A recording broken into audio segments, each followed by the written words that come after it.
Let me show you how to properly calibrate your GT3 drone.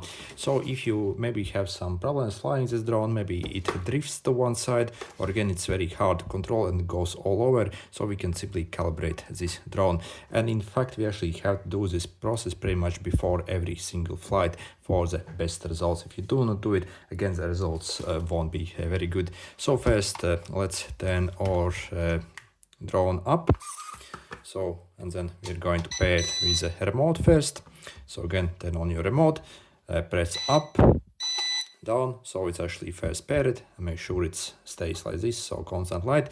And the way we calibrate is we simply like take these sticks and pull it like this, okay, both at the same time. So you see, like pull, hold maybe for 1 second, and then release. As you see also, the drone actually like flashes as well, so you see, pull and wait till it again turns like this constant. Also, when you actually do this, it's very important that you actually place your drone on complete level surface. So again, do not like attempt to maybe calibrate while the drone maybe is sitting like this or maybe holding hand. Again, do not do it. Again, make sure the surface basically where it sits on is completely flush, like 100% flush. And then only do the calibration. If you do not have flat surface again, so the results actually won't be very good when you actually fly the drone. Also, there are a few other things that also impact basically how the drone performs. So if you actually do not fully charge your drone and it's maybe low on battery, also that will actually cause a lot of problems. Basically how it flies, also that will cause some problems.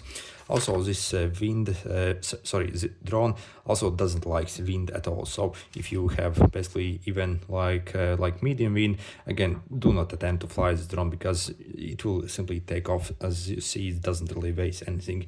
So it weighs 68 grams again, so any wind gust essentially will like take it away with it. So again, that's completely normal on this drone due to the extremely low weight. So again, be aware of that.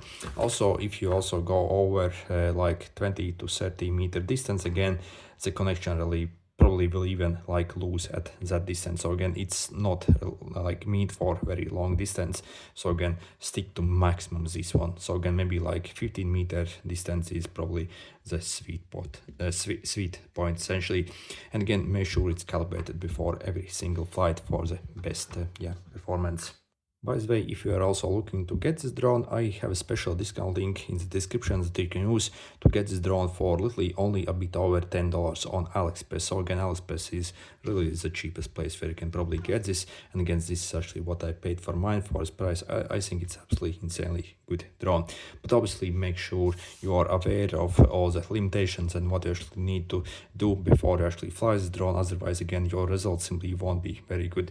So again, if you fly it basically maybe indoors or again in area where you do not have much wind, the performance should be absolutely excellent on this drone. And in all the cheap drones that I have had, basically this actually has literally the best performance. So again, it should actually function like absolutely perfect. So again, so if there is no wind, so again there shouldn't be any problems whatsoever with this drone.